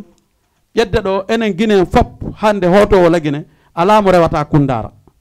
enen fop wona Mauritanie wona Sénégal wona Gambie wona Guinée Bissau en fop ko kundara fotteten 4 pays fotta e kundara pour yawgol lagine bon hiɗen felliti ngol laawol ɗo ngol ala sécurité ɗum noon ƴedde ko kamɓe gendarme douane e police fof joganaki peuple on sécurité hara wana kadi ko bandi woni attaque de yimɓe ɓen ko mais ɗum ɗon tun o agence national ɗo tun hara ko ɗum ɗon tun yawɗa holluɗa no mettuma a taway hiɗa mari gonga ko e hoore ko landima kon hara kadi ko ƴettogol ɗo tun 7 place ɗeɗo yiyeten 7 place ɗo a yeyɗo ɓe sartito 1000 kilo walla 2000 kilo ka dow e kun oto no kum fandiri ɗo ni yimɓe ɓurɓe 9 personnes jooɗo ka ley fokkita ɗum hande pays ji ɗin kadi woni pauvre ton fop ko ɗi woni pauvre ton ɗum iwino e ɗin pays ji na Mali wana Burkina wana Mauritanie wana Gambie non ata rek non ko ɗum ɓe landide c'est différent ko ɗum ɓe landi ka agence national kon ɗum woni ma kon ɗum mettuma kon ɗum yaltimma ɗum ɗon c'est différent e portal men galakkude men hanki komin heeɗi ɗo ko woɓɓe goo ko mama soroɓe mum raɗano yaltina e nder lagine ha ka won ɗo ɓe jibina Kolda ɓe hootali mais koɓe Guinéen ɓe ko ɗum metti ɓe ko sifa ɗin action ji waɗetenode ka lawol ko ɗum metti yimɓe ɓen mais min mi nani ɗo particulièrement hiɗa ari ka réseau sociaux ɗa wi mi anda ka télé ma ɗo joɗɗa ɗo wiɗa ɗum ɗo e ɗum ɗo e ɗum ɗo mais min ko ɗum simi falano rencontre de ma par ce que haqqil ko ɓeydodira ko ɓeydodir ɗum ko ɗum noon bon hande état lagine o ko an wo min wo oɗo par ce que hande ko calculta o télé wona wuuri woni e yaltude ga wona wuuri tun woni e ñamude e makko ko communauté on fof mo be koye waɗu ko wawi kon heddiɓe waɗa ko kanko noon woni initiateur on walla kanko jogui moyen on fi waɗugol mais ko hombo waɗana ko enen e Doumbouya je suis entièrement d'accord avec lui pour que Aziz fi honɗum voilà fi honɗum min komi victime e nder Laguine donc tawi komi victime e nder Laguine donc le fait komi victime parce que pourquoi mais wona victime gayna kadi d'accord agence national non ɗandi kon ton waɗa victime kono woni la victime voilà merci beaucoup mi moto ɗo mi yaha Laguine mi fuɗɗo Sambayl 118 mi yoɓa harala jogui carte d'identité Sénégal de carte d'identité Sénégal ko CEDEAO windi e maggue te Laguine no tawa e CEDEAO ɓe yoɓina lan ɗon 10 000 harala jogui vaccination walla ɓe yoɓina lan ɗon 20 000 mi yaha ka police ɓe yoɓina lan 20 000 mi yaha Sambaylo mi yaha ka honno ka gendarmerie ɗon ɓenna ettuɗo sako ma wallinaɗa seɗa jogui mbuuɗi ƴettaɗi walla ɓe yetama ko jelu joguiɗa ɗum ko vie privé neɗɗo ko jogui yo taw a jogaki beere non a jogaki yamba a jogaki ko sari on haaɗi e leydi ndi gotanata kon mais mbuuɗi ko universel c'est les l'argent qui est clé du monde ɓe yetama ko adduɗa mbuuɗi ma ɗi wallinaɗa c'est pas plus de 3 kilomètres plus de 1 kilomètre fiya ƴawitoy kadi ka auto ma par ce que ɓe yetama a ƴawoy wo ka police dow to hara ɓe jokkuma min komi fitting ya ha hewtoya kadi ka lawol tawa bandi no dari ka lawol no accuse de otoje ɗen no accuse de yimɓe ɓe mais ɗum ko victime yagal joni noon ko honno kanko ko honno wawta ñawdirde ɗum ko si yimɓe ɓe wooli nde oye arno wari ɗum ukkodiri e 7 place on ɓay dadi si andi ɗum Allah waɗimo 7 place on jaaɓi wari bandi joni dadi ko 7 place wal jonnonomo par ce que ko ɗum o andi ko ɗum o wowi si goɗɗo ari inni ar yewten ko ɓuri sattude fof dide oɗo ko tuma inɗa ar yewte minnuma nono min e yewtidata haray an ko programme honɗum maranɗalan an a innila yo mi iw pikkini mi ara yewten minnima nono mi minigisima a yewtata te pourtant ko woni e wolde ɗo kon intéressé e woɓɓe goo ko ɗum joƴƴima ɗo mais si minnima mi arta est ce que ara mi jonnima respect hara ko entre men enen ɗiɗo non voilà ko oɗo ko président de la république par intérim na par intérim de par coup d'état par coup d'état kono coup d'état on c'est normal coup d'état on a weltornomo coup d'état ha hande waɗaka e leydi hande waɗaka e leydi tawta jema inne ko normal coup d'état c'est toujours condamné non d'accord joni fami joni maintenant ko wonna yewtude ko fewno ɗo général andi noon andi tigi on non général andi ko so wolama andi ɗo andi ɓay gonga wolama mais an ɗa yaltina e prison hari ka kasojo yaltinaɗa ka kaso watta yarde ndiyam watta fofude hari ɗo sa ala ɗo 200 000 a cippoyta 300 000 kay a cippoyta ɗo Conakry mais na ɗum darata ko tuwama on darata kono gadduno ɗum ɗon ko prison ko sokaɗa ko non ko fiyonu lawongo sokkano ada am fala ko fiyonu lawongo sokkano fi sellu non D'accord. Donc général, Ok. général, Voilà. général, Fii c'est lu général, général. parce que a wawata wi Mene sukaɓe, général. non honɗum marɗen Général. honɗum Guinée mari à part kawtal e kawtal à part Général. neɗɗo e neɗɗo ko intérêt honɗum lagine mari e maali Général, sukaɓe guinéen ɓe wonɓe sénégal ɓe fof ɓe wullitike ɓe inni honor responsable ɓen fop ka fuɗɗi ha ka haaɗi so yi hande min famodirali ko saabu mo saabu honnum on jonnali tout ce qu'il faut la jeunesse anaɗa hoorema hi hande ɓe waway wadde activité ji maɓɓe ɗi normalement accen piyol gotum innugol Amadou Badiane ko weldiyan komi wonno président kanko woni vice président joni mi ala ɗo joni Badiane remplaçay lan accen ɗum ko ɗum hande naadi en e koton katanji tanke ɗum ɗon iwali fuɗɗike ɗum tanke ɗum ɗon iwali ha en faɓodirta aduna en fuɗɗike ɗum par ce que ɗo sa yi reballe tv ɗo en ukko en ko ɗo wodata feng on en ka top tv minen kadi min waɗata on neexal pa onon wonɓe ka médiaji joni noon e onon jogiiɓe radio ji ɓen mais yeeto toon ko gasata kon so on invité ɗo ben an yoɓe yiw ka berɗe ɓe ara ɓe jooɗo ɓe wuula par ce que ko fi honɗum ko par ce que ko démocratie halduɗen a wawata wiide an alama to internet an inna o to no waɗi bandiyagal ɗum ɗo e ɗum ɗo joni daru 26 ans pouvoir ata rek ɗum nega jeego ɗe laabi atan ok joni yaafe mi yara mo seeɗa ɗo ko honɗo wolde ɗon ko très important on adda ɗo wuuri calere addon ɗo Souleymana Comsaire addon ɗo Ceerno Bocar Matakaw addon ɗo président forêt on addon ɗo président ɗum ɗo ɓe waɗa débat kamɓe kadi par ce que ko fi honɗum rondo mi junjane o min ronki en ronki ɓe woɓɓe goo kadi ronki voilà démocratie wawata wonirde sengo an ko sengo ma an alama to ha maya ok merci merci beaucoup merci général merci Amadou Badiane je reviens juste laɓɓangol laɓɓinangol seeɗani gokkudni Amadou Badiane ka président jeunesse moye Guinée millan falno arde ka l'IFDG miɗo arde l'IFDG e waɗay dans 10 minutes là meɗen toujours weɗen ɗo mi ara oui Badiane waɗen face à face taw ka côté Wuri Calere moi je suis d'accord avec toi mais certaines choses no gasa a famali la famille fowde menen min jooɗike ka siyaga tog siyaga londe harilan ton ce jour là na ɗon kadi na ɗon kadi e ko kanko woni coordonnateur le jeunesse guinéen au Sénégal siyaga min joƴƴinimo min innimo min ronki Wuri Calere ko woni président jeunesse ko ma en personne siko giggol on ko kotan mais min ko mi yata ka bureau makko minamo grand an kadi actu démissionnat o wi Didier Bella j'ai appelé 5 fois réunion à mes collaborateurs yoɓe armé sans sa bureau on hay e goto combo noddi no min gone dalla min a tawa ka bureau makko a tawa ka bureau makko kono komi Guinée komi jeunesse Guinée a tawa ka bureau masi boole he komi jeunesse komi leader miɗo arde ma ata rek non atan o wata ɗo wolde affaire masala joni haɓɓola ɗum wata marsude imo arde atami non wona innugol mo arde an Wuri Calere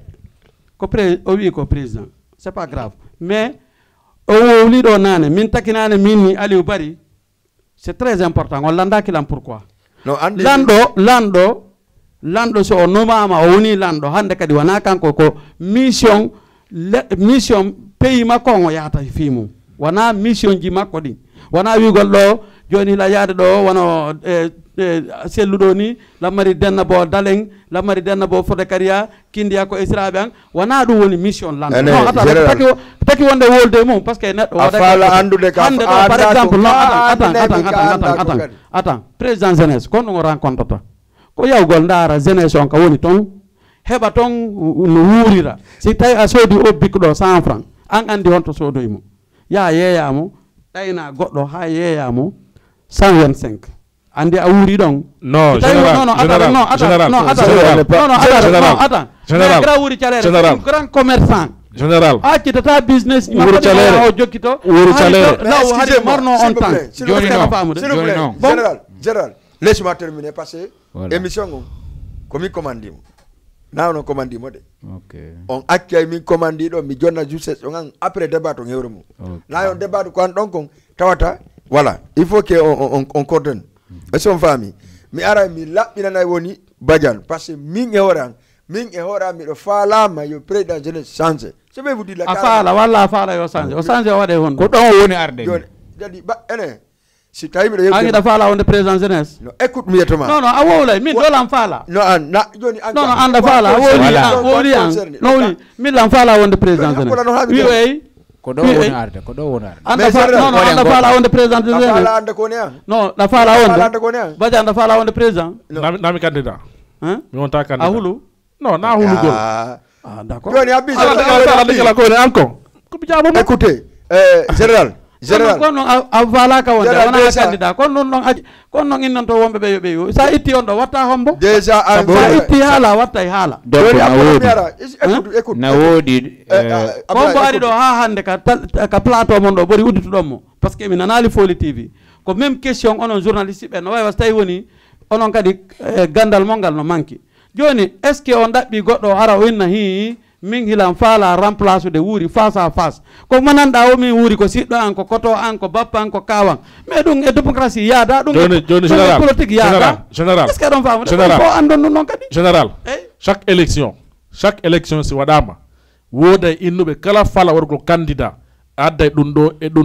do fiya wonu candidat ko fala da lamade kon voilà n'est-ce pas mais min on konko wonda yaade ko dum mi fala wolu joni non billahi wal azim habbalam yatama avant hande non min si odo wi non fala dama on dara e woni e yewta woni acca be wola ko ko deba wonde min hara Aliou Bari billahi wal azim hara par exemple de hara men jodino o na général hilan fala wonde président moy guiné mais caution ko 1 million wala ko 500.000 wala ko 300.000 billahi wallahi talla e mental momi jogi e confiance mo mi mari e makko min nay bon jette ya wada caution sala mi kana jonta la parce que lan do e bay kalsi parce que so aka ka état guiné so aka ko communauté non ata rek ko yewtere wonde andi hala na ya ndaru fi goddo no mettama wi a ko gaynta ko o gaynta na ya ndaru fi ajoda ande gila fudde wolde do ka woni wolde fi Aliou Bari ka woni écoute andi Aliou Bari no kali do mo yidi mo darde ma andi adi mi yewta fi Idi Bari wi anda parce que Idi Bari tout le temps haray mo ka men himo jokki kadi problème mais général accu mi non ko problème non ko wonda woddo ko Idi Aliou odo no général concernant même le Guinéen qui est en train de regarder c'est-à-dire qu'on a donc ni ko choix ma on dawol wala min ko choix mais que choix ma on non wala choix ma la didala mais choix ma on ça nabi mo ha o lanno yi tawi wala important ça sera difficile pour nous d'accord joni wala important miara hande général quel que soit alpha anna ne diga départ wiuda an no wodi ko sohola e der moyen Guinée walla e der Guinée parce que ala diplôme a jangana dum ala tammu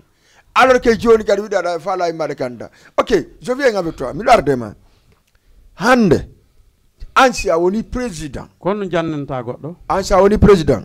mi na pose question pose am question ko jannanta goddo ko so waway so wawata sa fala pelda hande como anda jannete mi arde joni mi simi do fala wonde président par exemple moy Guinée e jeunesse union mi barata ko e jeram barata ko e badiam barata ko e Abdoulaye mi andi haray bit mo mi yara taw ha mi dabbo ya lamugo mi fala ko yadata ko to mi yarta mo min andi bit mo mi yarta ton il faut fama ko mon mi wolde ko a fami an hande way général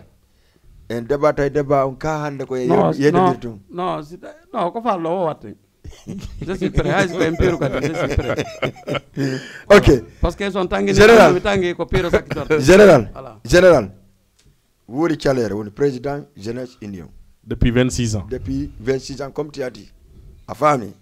joni non menen andi wuri Thialere menen o convoqué plus 4 fois o convoqué be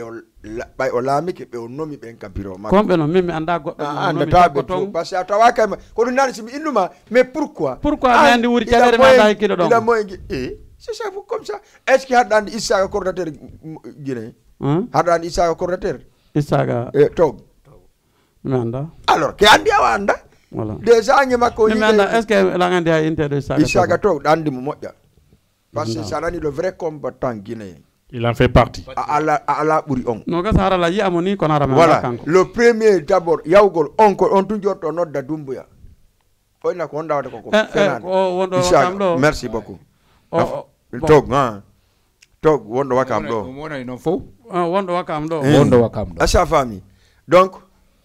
ɗum koye télé wonɗen ko ɗum noon ko so tawi par ce que mi yeehi mi tañjini si ko kanko mi yeehi ka makko ko kanko tigi comme faala organise ude ɗo coupon mi yewno ka makko pour de di que mi wawa famodirde Antonio Soare merci beaucoup minge Ibrahima Ibrahima on ɗon minge Ibrahima non c'est bon mi faami joni mi yettoma on ɗon on ɓe nodditi ɓay ɓe noddi fof tog wi jeunesse gon fof yo ar jooɗo wonɓe ka bureau ɓe ala ka bureau tog ko pulal o halta walla ko soso o wole soso wole pro wole fop wole falɗa o non min ko pulal min ko soso mi sikki non ko ɗum noon mami wolande général mbiɗa yewdema détail makko ko mene wonde makko non par ce que ɓayɗo wonde makko min mi ko lawol gotol mi fréquenté e makko ok mi humpito voilà ça marche joni ɗon fe ko ɗum ɗo ay o noddi président Wuri Calere noddi en tant que coordinateur kanko waɗi communiqué makko mo dowa wadde e membre ɓe wondi ka bureau ton ɓen o wi Wuri Calere falama démission ude are daren ko honno ko hombo remplacirten jama fof wi tog a yanganike jama vraiment mais faala ansi Wuri Calere iway amme remplacement par vote sa famille kanko wi nan nomi non ko ɗon no woni o wolali mais remplacement mo par vote mais so tawi on andi on votay jaraɗo remplacement o wiyay tum bon mi je suis candidat en kadi ka candidat yaltu yehen mais si tawi ayni min lamminte kono ko par vote ɗon no ko ɗon ɗon no woni min mi d'accord ay mon en tant que hakkillerde nduuɗa y a pas de problème non merci min lamminte kono ko par vote gasi y a pas de problème a wolanima o laamoto avant a wotude joni mi juumi a faami par ce que onon ɗon sikkude haɗa onon minen heɗotoɓe min faala élection o organisé non c'est à dire wimi ɗon mi juumi excuse joni ɗo bela a faami abbolam badiane aboto langoy ko walta ko fof juute woni aboto langoy komin faala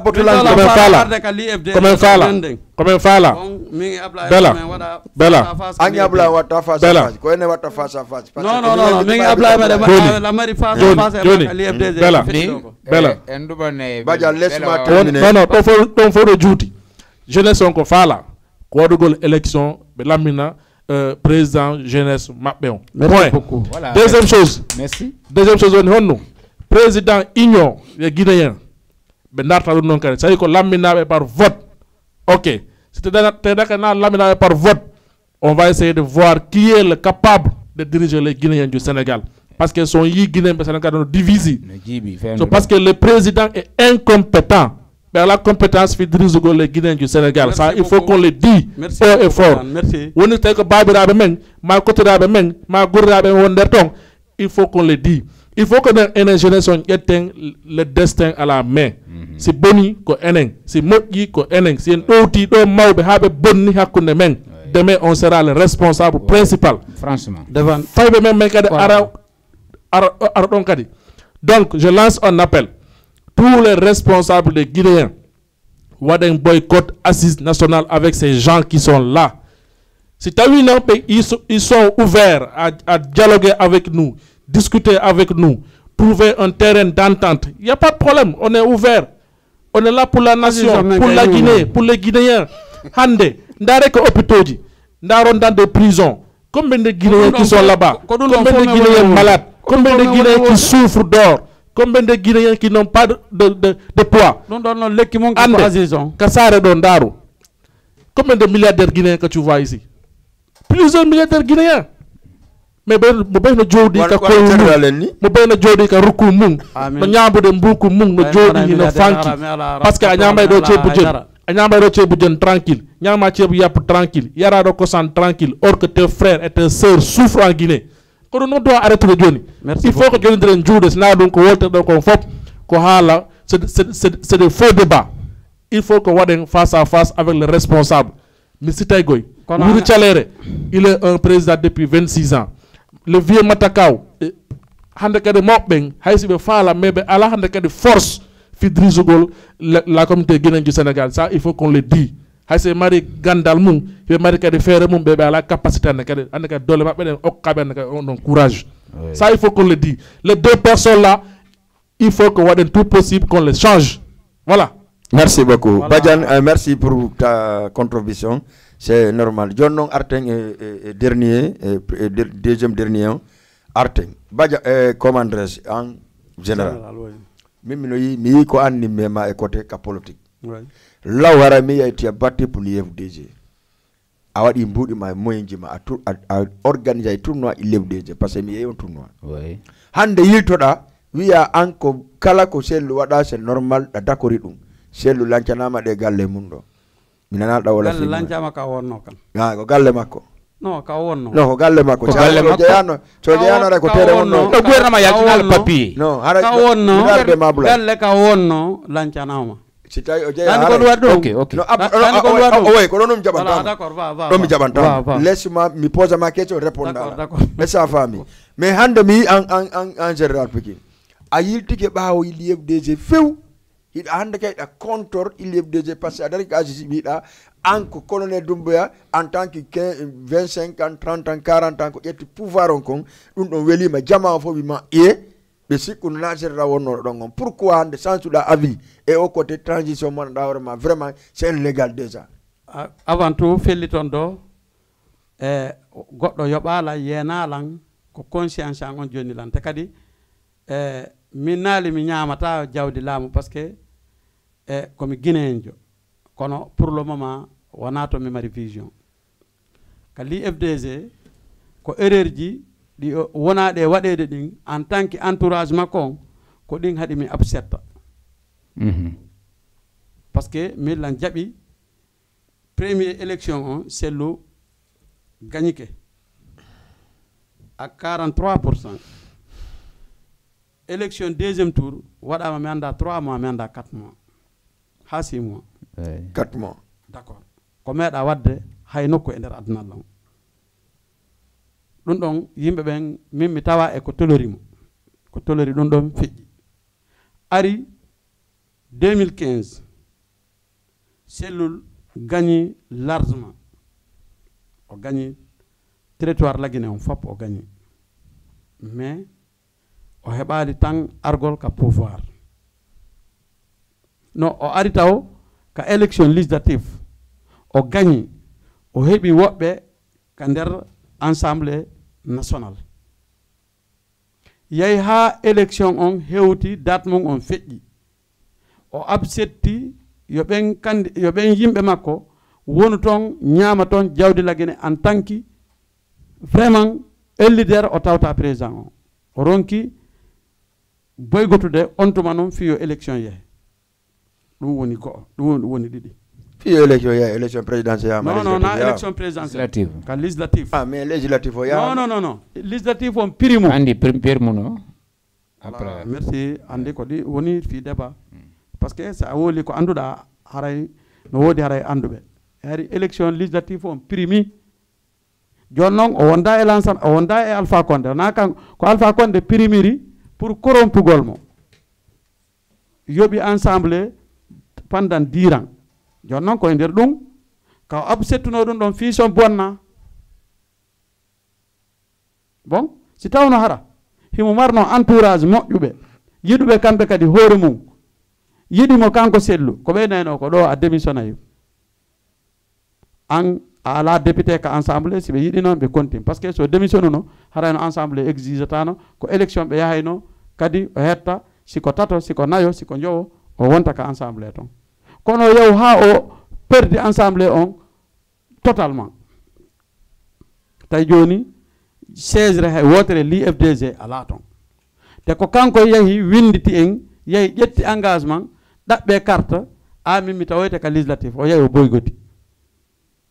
ɗum woni ɗon inna ko winditiɓe ka législatif ɓen ko ɓen kadi votata présidentiel sa winditanoke ka législatif a votata présidentiel par ce que ko ɗum okkimo sensé ko tawi o winditike ka ha o yehi kanko e Hadji Halimatu tawi ɓe yehi ka oto ha kaɓe jippi mi anda ko dixing ha kaɓe yehi ɓe jooɗi ɓe foti ɗon tawi ɓe winditike ko ɗum tawi ko ɗum addi yo tawe ka élection présidentielle 2020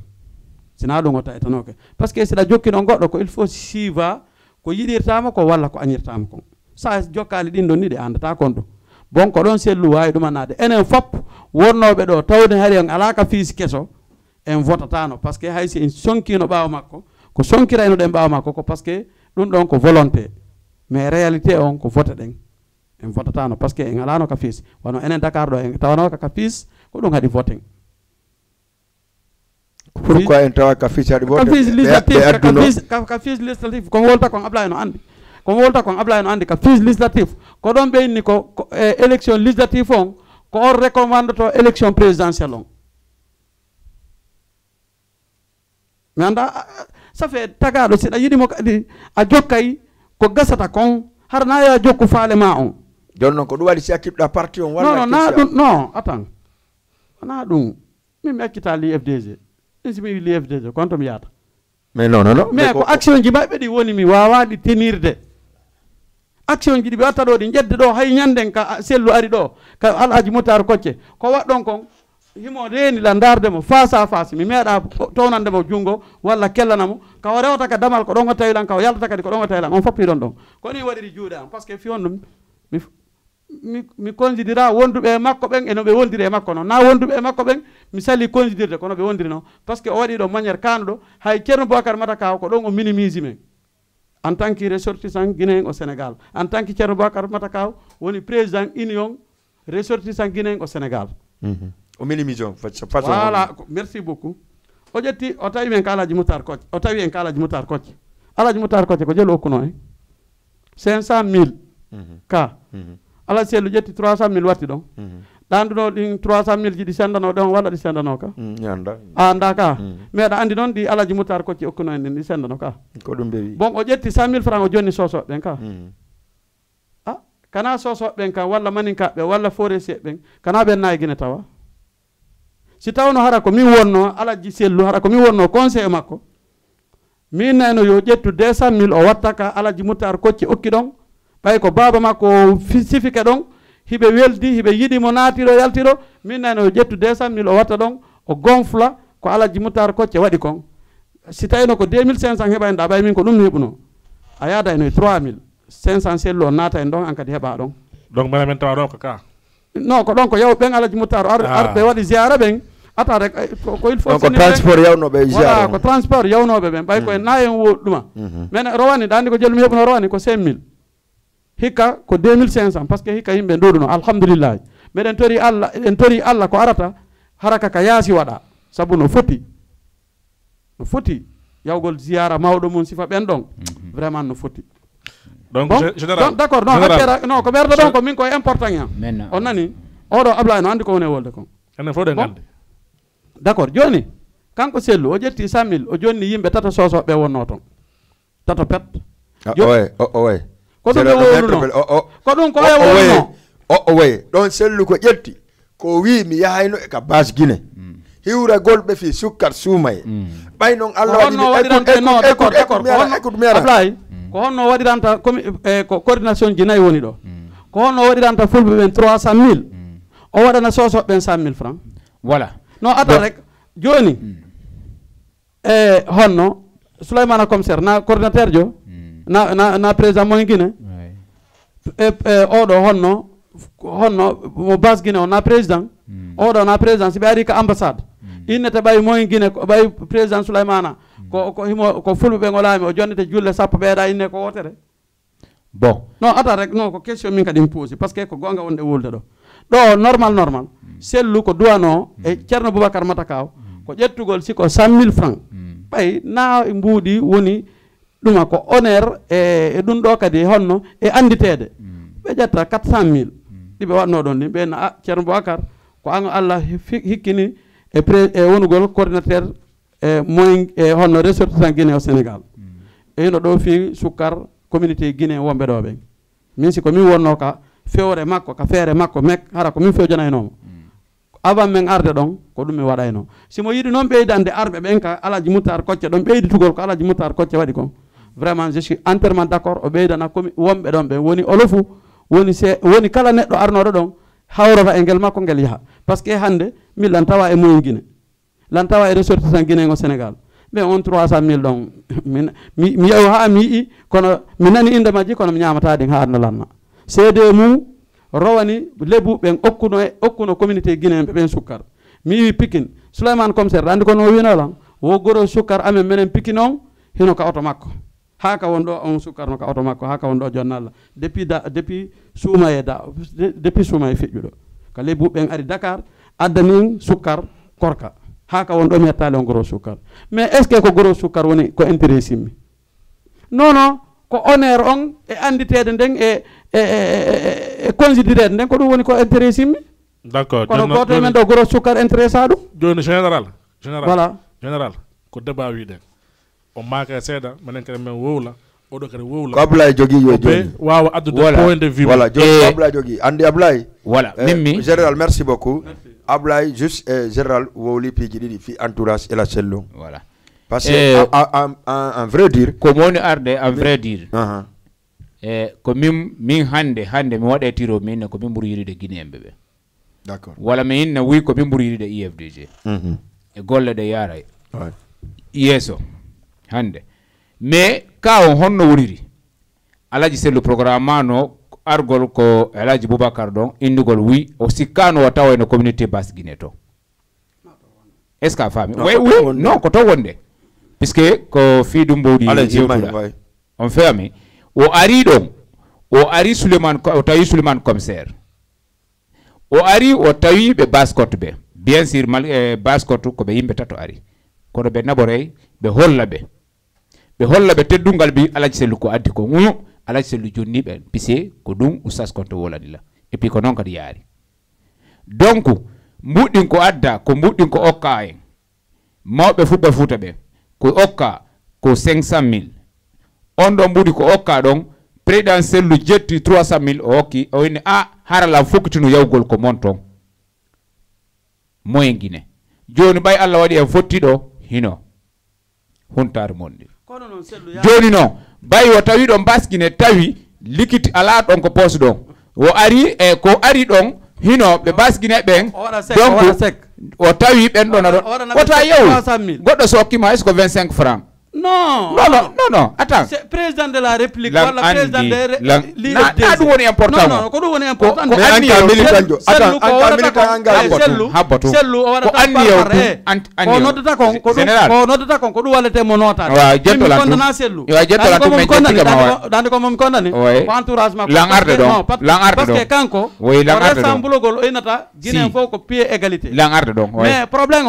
o wawata waɗande moyen Guinée 300 000 o accato forestier ɓen o accato maninka ɓen o ƴetta 100 000 kadi o jonna sosoɓe wona o sendi wona o haray o nunɗi hakkude guinéɓe ɓe mais yimɓe wata absettude ɗum en tant que démocratique an ko monota ɗo lan andi ko monota ɗo lan andi Ablaye moi je suis d'accord avec général merci beaucoup fiyonu de 300 000 o yaltuno o yi kadi ɓe vraiment ɓe ka darike hayso ɓe landaki mais o heeɓi volonté jonnugol ɓe kamɓe kadi sukar suma e maɓɓe o andi 300 000 yalti déjà 100 000 francs hedde ko jiifa makko il fallait au moins ƴetta 300 millions et 100 000 francs wona 400 000 francs ɓe ƴetta 200 000 ɓeya 200 000 on est équitable parce que c'est quelqu'un qui se dit être président de la République ou bien quelqu'un qui veut être président de la Guinée hande UFDG weli guinéemɓe ɓen metti guinéemɓe goo ɓen ko parti manana hoorema ko parti principal populaire en Guinée mais nane général wi ko woni important UFDG hiɗon mari responsabilité janno et beaucoup de failles min noon anduɗo an kadi ko militant UFDG 100%. Mais je veux dire responsable anda hoorema ko responsable UFDG ɓen il faut que ɓe darta leur copie narte copie ji mon ɗin haut et fort moi j'ai invité des responsables UFDG lan andi ko honno ɓe jaabila a faami ɗum ɗo nakkunan e maɓɓe ton lan andi ko honno ɓe jaabi très bien en tant que invitation plateau médiatique l'ande ko be jaabi maintenant UFDG Sénégal UFDG international kala ka wonir don narte copie du monde c'est très important sinon no ko feƴƴirno 2010 ari 2015 ari kay 2020 ça sera encore la même chose on a des diamants dans des bruits après par la suite il y a des morts, des blessés, des gens en prison à cause de la politique, à cause de UFDG, à cause de Cellou Dalein Diallo. Ça sert à rien. Il faut libérer cette jeunesse. La jeunesse est en prison à cause de UFDG. Merci. Merci Badiane. Merci Général. Miss Johnny Nebata émission men on termine. Vraiment aray mi yaltani ki on moƴƴa débat on et entente on kati. Donc c'est comme ça, la Guinée c'est une famille. La Guinée c'est une famille, il faut ko hunde wotre. Mais dans le condition normal ka émission jido gongo no jerra wi non la bay poyno wodi. Inshallah me wada on démarche don. Inshallah. Hajji Halimatu men nani hino do. Si men jettali Hajji Halimatu en personne. Bayi meɗen andi ɓe jaɓata men ƴettela sellu ɗum ɗon meɗen andi ɗum ɗon donc non écoute donc ɓe jaɓay non non ɓe jaɓata donc mais men ƴettele responsable par exemple le protocole non joni ɓe awa jaɓay men imminima awa ya hewtiɓe message voilà protocole sali émission o lanni non min lamarɗo émission lanni tout sera normal inchallah meɗen combattude piiji ɗi mbuyi la deuxième des choses donc Julde et Serif Diao et le président jeunesse ka IFDG hewte ka plateau ɗo par goto inchallah te si men noddiɓe kadi ɓe arali men akkanaɓe ɗo julere vide men jooɗo men débattre hoorema pourquoi ɓe ara sincèrement parler ça nous fait mal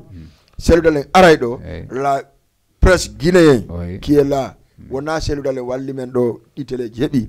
wona Cellou walli ɗo radio ji heeɓi ha hande Cellou Dalein aral ɗo o wi ene ɗi médiaji wonɗo wowlaɗi fi an e hino hay 5000 francs okkeɗi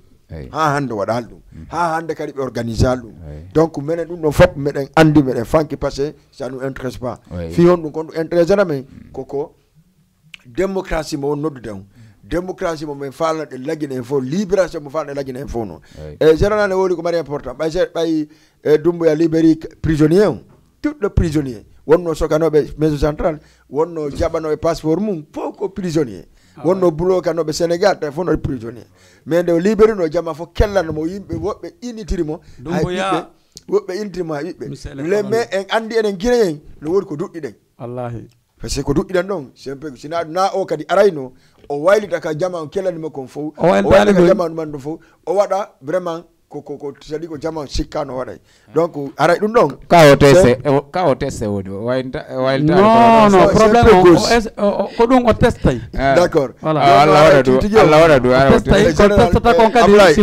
Ablaye kono hombo ndakude ɗon quelques personnes wayno ɗa général la même chose Amadou Badiane et puis on finit les émissions on a réunion fion ɗo ni yaabi me réunion mais accemi mi okka ko mi okkata kon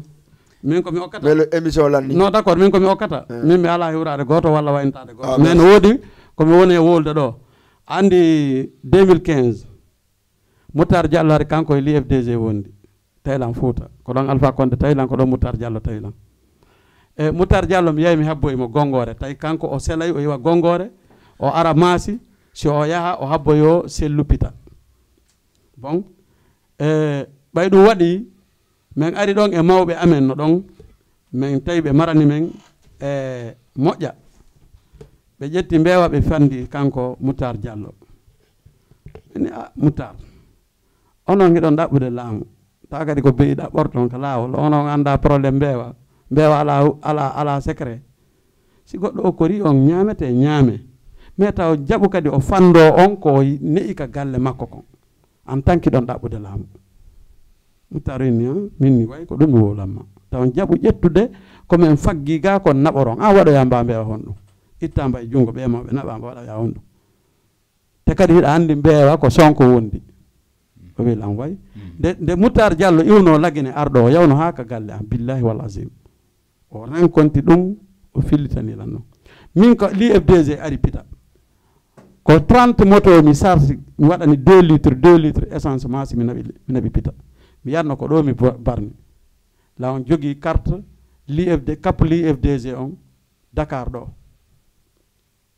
mi sikki Sellou yeyla reconnaissance mi kono non marsali jusqu'à présent haka wonɗo mi wayridiri e Sellou ka Alaji Diawo wuuri min ari Grand Yoff komi organise tournoi on inde makko ko ha ɗum ɗon ɓuri on tuma l'IFDG sikki koko waɗira commerce haɗa komi ñaama koɓe watta kamɓe jeunesse l'IFDG ko kaɓe woni o ko suuɗagol e suttagol e ɗum dagol korompugol ɓe sikki ko ɗum anda on ko ɗo no woni ɓe laabande min wona ɗum. D'accord. Général, merci beaucoup. Émission avec 2 heures de temps. Voilà, haray mi weltani ke jama o fo communauté guinéen o na soso na manin kana berse. Na pullo mi weltani ke jama o fo. Franchement Allah wadi barke télévision o. Merci. Lan salmina do bibbe ambe jaajira be ambe particulièrement contre be ambe bengo en ferno do mo labbe. Donc lan salmina be ton futa jalo be yai horgol to. Merci beaucoup. Donc la weltani mo bengo ma ya horta ko ma. Way ko min nuli mo na wodi ko min nuli mo. Non. Wada to 10 jours araga wada 20 jours. Voilà. Donc ko min nuli mo c'est vrai. Ara merci beaucoup. Allah barke me jaajmen. Voilà, merci Abdoulaye, photographe UFDG. Merci Kadi, le responsable Ngayouri, général Pikine. Vraiment. Alors, non, kala ko nandondo ko andu ko débat ouvert ya. Mo be wolay ko ne kakil munkum. Mo be kadi falja parfois il faut que jama on kadi ndare ben anda nul n'est parfait dans la vie. Mo be wolay ko nanda horema vraiment parfois nanira négatif. Parfois que nanira kadi positif hara men tori kala man nanda horema naniri oro débat hara hittinali hakkille mum franchement men tori yafuye moƴƴa mais non andi bela ɓe nayi sa tawama goɗɗo no jooɗi himo temma wallumo lekki on tan ɗon donc enen guinéɓe sénégal o fendoyɗen temma temmere ko ma ɓe ɗaɓɓana en lekki fewdo ɗo ka non non ɓe ɗaɓɓanayi non goɗɗo ɗaɓɓantamaleɗi docteur ñawdata hoore mum ko goɗɗo ñawdata voilà non komɓe ɗaɓɓanta en lekki koyne woni ɗo koma ɗaɓɓe lekki ko ñawdore en si yahi non on jarala waynoge adde tegu ɗon voilà merci beaucoup. Merci, à la prochaine fois. Merci beaucoup, téléspectateurs Nobendarde, vraiment, Jama TV. Merci, émission d'Arida, tout le lundi, 14h, 15h, 14h, 16h, moins faille de passer. Vraiment, de Kongayu Djandni, et je remercie très fort, parce qu'à chaque fois, si je me dis, au acte, Hanki Gemma, mi yeggitino noddugol mo depuis hanki jamma de vocal, vers 2h du matin. Il m'a répondu sur le sang. Vocal long o wi belami aray vraiment mi yahay jangugol kono si Allah jami no gassa mi waynto mi ara vraiment je te remercie bien e meden tori Allah kadi Allah yen fo yen fottu Allah yen fo yen fottu e Allah taw hutinobe mabbe Allah be holoma be hutinobe Allah ya holobe en fo wonen hunde wotere la même chose la communauté guinéenne hande hiden do c'est wondanali gonga ça va pas aller à notre côté parce que fi hondum hande regardez quand même ndare kamen no way no désordi ñay ñamete en ala hay transport ko problème carburant ko problème courant ko problème diyan ko problème lawol ko problème innen enen vraiment hiden fotti woni hunde wotre c'est-à-dire c'est pour cela le gens a dit non